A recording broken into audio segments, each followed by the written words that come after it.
Good morning. My name's Bruce Stevenson. I'm the guy on the upper left, and the person on the upper right is Linda Piccinini, and together we are today's dental consulting. So what we're going to talk about in this little webinar are our seminars, which are coming up in October, and you'll see another slide on that in just a minute. Besides the seminars, we also do consulting and webinars and training, and we do staff meetings, and now we even have a book that you're going to hear about a little bit. I was a general dentist for over 35 years, and about a year ago, I sold my general practice and opened a new practice only doing Invisalign. Now, Linda was our office manager in my previous practice, and she's still the office manager in my Invisalign practice. Together, we have been doing some consulting over the last few years. I've actually been doing seminars and writing and doing consulting on dental management and computers since about 1986.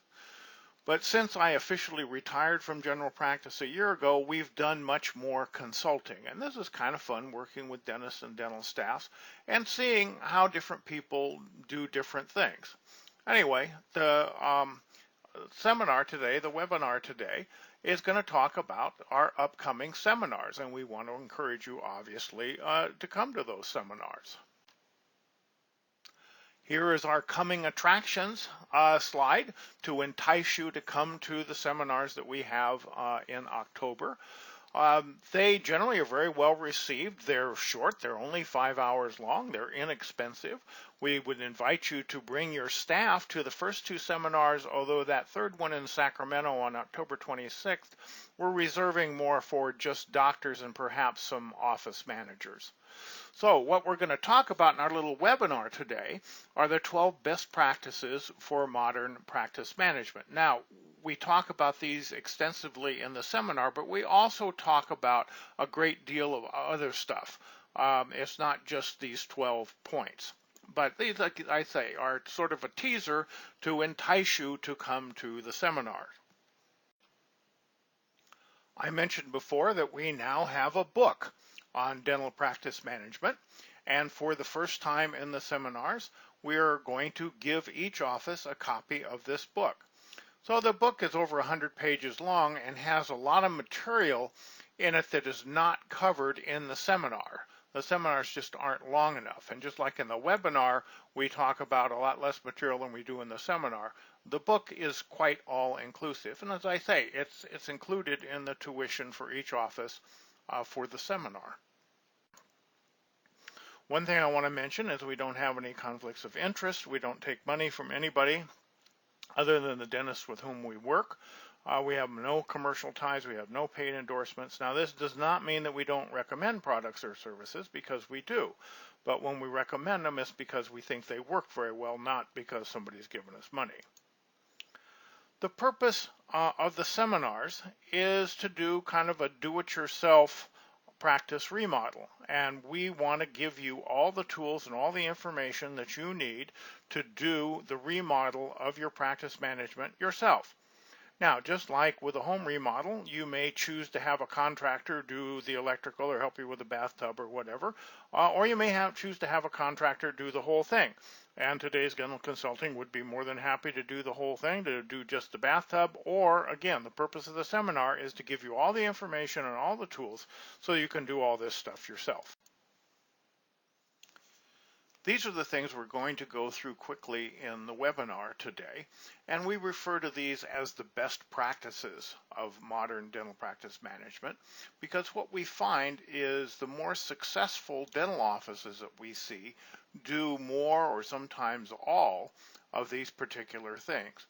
On the other hand, offices that we would say were less successful, meaning they see fewer new patients not associated with PPOs or HMOs, tend to do fewer of these, or quite often none of these. Now, don't misunderstand, there's nothing the matter with PPOs or HMOs. However, they tend to be much less profitable than patients without insurance or patients that have the so-called premium insurance. So we're going to go through these rather quickly today, and we certainly go through them in much more detail in the seminar, and we go through many more things in the seminar other than just these things. Now, you don't have to write this down. If you go to our website there, todaysdentalconsulting.com, you can get a copy of these things, and so you can start working on these in your office, hopefully. First thing we want to talk about is the importance of checklists. Checklists, as you know, have been used in the airline industry since actually about 1935. This guy is a general surgeon, and he wrote a very interesting book called The Checklist Manifesto, which you can get on Amazon. A very interesting read and very short. And it kind of brings the point into medicine about the importance of checklists. Checklists are used to get things right. That's why they're used in the airline industry. We want to get things right in our practice management, so we are going to use checklists for that. They improve outcomes. And also checklists can be used to monitor staff performance. So all these things are important, but the first one's the most important. We want to get things right. Checklists are not training. If the checklist says put the landing gear down, and you don't know how to put the landing gear down, then you're going to land like this airplane. That's not a good outcome. So people have to be trained ahead of time. Checklists are not a substitute for training. Some interesting trivia about checklists. When Captain Sully was trying to land his disabled plane in the Hudson River, the co-pilot was going through checklists. I think that's kind of interesting. And it shows how important checklists are in the airline industry. So here's your first checklist. It's your new exam checklist. The patient's initial examination is so important that we have a checklist for it. And this is sort of not only the starting point for the new patient in your office, but it lays the groundwork for everything else that's going to happen. Hopefully the new patient exam in your office doesn't look quite like this one. But we have a checklist for the new patient exam. Customer service is number 2. Customer service is so important, and everybody kind of rolls their eyes. We already do customer service, blah, blah, blah. Well, you can't overdo it. Nordstrom's nor Ritz-Carlton, for them, this is a never-ending project, and that it needs to be a never-ending project for your office, too. We talk about this. We do have a checklist for this, and we're adding to the checklist all the time. Again, this is sort of the centerpiece for your office practice management, in our opinion. Our strategy is that you wow the patient once we get them into your office. You wow them with how nice your staff is. You wow them just with the whole experience. Now, this doesn't mean that you have to have the classiest, newest, most expensive office decor in town, but it means that you do have to absolutely have the nicest people. So we work on that. Number 3, answering the telephone correctly. Okay, what if you could double your new patients, at least double your new patients, without spending any money? All you have to do is get the staff to answer the telephone a little differently. We've been answering the telephone the same way since G.V. Black's receptionist answered the phone. Keep in mind, this is maybe not the first impression of the patients have of your office. The first impression really is going to be over the internet, but it's the first impression they have in person. And we need to make sure that this is a very good first impression. And frankly, most offices are not doing a very good job. So let's listen to a couple mystery callers because I think these calls make the point for me. I was wondering, do you guys have Saturday appointments? We do not. Wow. We're Monday through Thursday. Monday through Thursday. Mm-hmm. Can you recommend a dentist with Saturday appointments? I don't know anybody offhand who does Saturdays. Okay. All right. Well, thank you so much. You're welcome. Bye. Let's listen to this. Hey, yes, good morning. Do you have Saturday appointments? We're not able to do Saturday appointments at this time. It is going to be in our future. When was the last time you were in our office? I never have. Oh, well, let me be the first to welcome you. May I ask how you heard about us? Just through the phone book? The phone book? Okay, awesome. I know we nobody are uses offering... phone books. Nobody uses phone books anymore. Right. But I do. Okay. We are offering new guest exams right now. for $59. It's all of your x-rays and a thorough exam with the doctor. Do you prefer to come in mornings or afternoons? I prefer to come in Saturday. Saturday. Okay. Well, I can take your name and number, and if we are ever open on Saturdays, I would be happy to give you a call. Thank you so much. I will get back to you. Okay. Thank you. You have a great day. Thanks. You do the same. I think you can certainly hear the difference in those two calls. In neither case did the patient get their Saturday appointment, but that second office, I can tell you, sees many more new patients than the first office does. I can tell you that the first office is struggling. And as a matter of fact, they're thinking about signing up for even more PPOs than they already have because they just don't have enough new patients. Now, could you think of why that might be? Who worked harder on the telephone call to try and get that patient in the office? This is just a really good example of how important the telephone is as far as new patients are concerned. So how do you get your staff to start answering the telephone in what I think is a much more appropriate manner?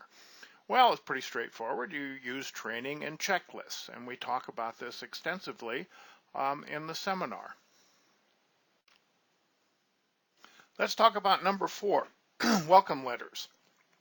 We think it's very important to send out a welcoming, a friendly welcome letter, but you would be surprised to see what some offices use. They don't put in there necessarily about all the radiation you're going to get with the x-rays or the fact that you might catch cancer from the acrylic or whatever other materials we have, but it's almost that bad. Your welcome letter needs to be very welcoming. We hear all the time from people that new patients don't show up for their first appointment. One reason they don't show up is because they didn't get a welcome letter. A friendly welcome letter increases the odds tremendously that that patient will show up. Now, this is a welcome letter that we made up for our Invisalign practice. You don't have to put pictures in there, but it's so easy to do these days, and I think it's a real benefit. It gets the patient's attention. You can put a picture of your office and your staff and so forth, so you bond a little bit with the patient. It makes it much more likely that they're going to show up for that first appointment. It also impresses the patients. Other people don't send them welcome letters and certainly don't send them welcome letters with nice pictures in there. So it makes it more likely that that patient is going to refer to your office. So there are multiple benefits. Now, we have samples of welcome letters in the seminar. We also have samples of other kinds of letters, thank you letters, collection letters. Yes, unfortunately, you still may have to send out a collection letter now and then. So we have sample letters pre-written for you in the seminar. Number 5, you want your website on the first page of Google. Well, that's certainly a no-brainer. Of course you want that. The question is, how do you get that? Well, I really like that quote from Dentaltown that this guy spent $5,000 on SEO, that's search engine optimization, and didn't get a single patient. And he's got a lot of company. People are throwing money at this project, and it doesn't work. In the case of Google, money can't buy you love. You know, the Beatles knew that way back in the 1960s. So if it's not a matter of spending money, what do you do to get Google love? How do you get your website on page 1 of Google? Well, there's actually 3 different things involved. One is the content of the website, the text that you put on the website. Another are the inbound links that you have coming to your website. And the third thing, and actually the easiest to manipulate, are the meta tags. And there's 3 kinds of meta tags. There's a meta title, meta description, and meta keywords. And we go into these extensively in the seminar. Because I think if you're going to spend money on your website, and you don't need to spend very much, but just the fact that you have a website, it behooves the dentist to understand how Google works and what you can do to manipulate these things. It's actually very easy, but nobody is explaining it to people. Everybody has a vested interest in trying to have you give them money to fix your website. And as a general rule, that just does not work. So we will tell you exactly what you need to know so that you can have a little conversation with your webmaster about how to fix your website. And again, these things that we're talking about are all free, okay? But you need to understand them. And yes, of course, we do have checklists. So can you really get your website to the top of Google searches without spending any money? Yes, you can. Here's the website that I developed a little over a year ago for our Invisalign practice. It took me 6 weeks to get to that site to the top of the Google searches. That's not bad. It wasn't that hard. I spent absolutely no money on this. Nobody helped me with this. I just did it with my understanding of how Google actually works. And you can do exactly the same thing. It is not that difficult. I get a lot of referrals from this Google search result, and your office can too. And it's kind of silly to waste money on these consultants that don't work when you can figure out and understand how to do this yourself. And yes, as I mentioned, we do have a checklist for this. So, also, Yelp is very, very important. You need to have at least 20 5-star Yelp reviews, and you need to have an average of 4.5. So how do you do this? Again, not by spending any money. We're going to talk about the strategies of dealing with Yelp. Yelp can tremendously help a practice. On the other hand, Yelp can really hurt a practice. And what do you do when you get a bad Yelp review? How do you handle that? And more importantly, how do you overwhelm it with a whole bunch of good Yelp reviews? No, it's not putting them all on there yourself. Now we'll talk about it, but you're not spending any money either. Real-time eligibility and benefits. Not real-time with Bill Maher, but real-time not calling up the insurance company and wasting time on the telephone. If your staff is still calling insurance companies to check for eligibility and benefits, we need to move on from 1960. This just takes too much time. You should be able to get eligibility and benefits, real-time eligibility and benefits, in about 1 minute, and we talk about that. Offices that do accurate financial arrangements and do printed payment options collect more money than offices that don't. It's kind of common sense, but you have to give the staff the right tools for doing this job. And we discussed this in the seminar, and we do have checklists about this.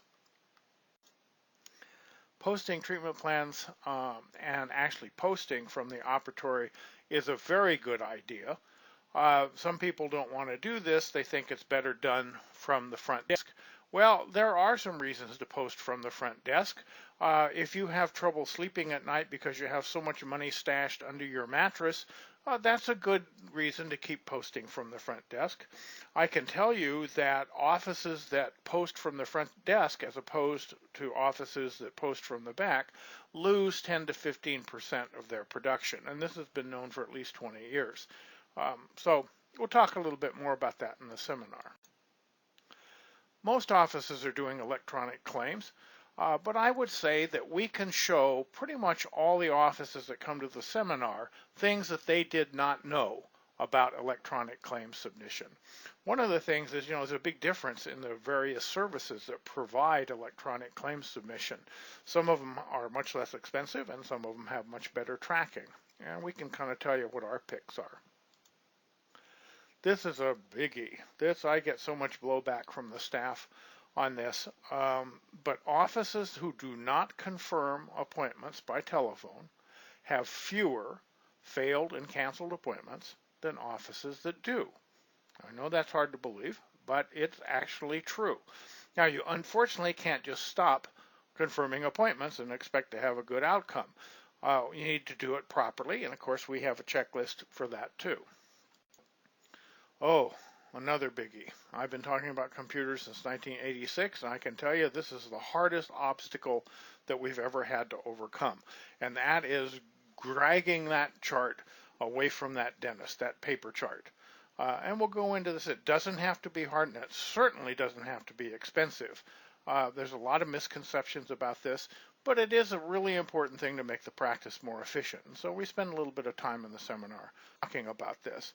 Dentists think we're trying to drag them to hell when they hear about paperless dentistry, and then, that's not true at all. Again, when done properly, it's easy, and it doesn't cost a lot of money. So, true, the operatory computers, you're going to have to buy operatory computers at some point in your career, unless you're going to retire real soon. But people who are spending $2,000 or $3,000 per computer, that's crazy. You don't need to spend that much money on an operatory computer. We'll talk a little bit about that. By the way, you can be paperless without having computers in the operatory. You can be paperless starting Monday morning if you like. But ultimately, you probably are going to put the operatory computers in. So, there's 12 best practices that we went through in kind of a hurry. We go through them certainly in a lot more detail during the seminar, plus we cover a whole lot of other information, and as I said, even more information is covered in the book that you get in the seminar. If you look down at the bottom there on every single slide, we've had our website. If you want to sign up for the seminar or just want more information about how we work and what we do and so forth, you can go to todaysdentalconsulting.com. And we would love to see you at one of our October seminars. Hopefully we've whetted your appetite here for the seminars. And great. So, we're done. We hope that you found the little webinars interesting, and we certainly hope to see you at one of our October seminars. Down at the bottom of the screen, you can see our website. It's been at the bottom of every one of our slides. And you can go to todaysdentalconsulting.com to get more information, not only about the seminars, but also about the other things that we do. So, thank you again for watching our little webinar. And Linda and I wish you a very nice day.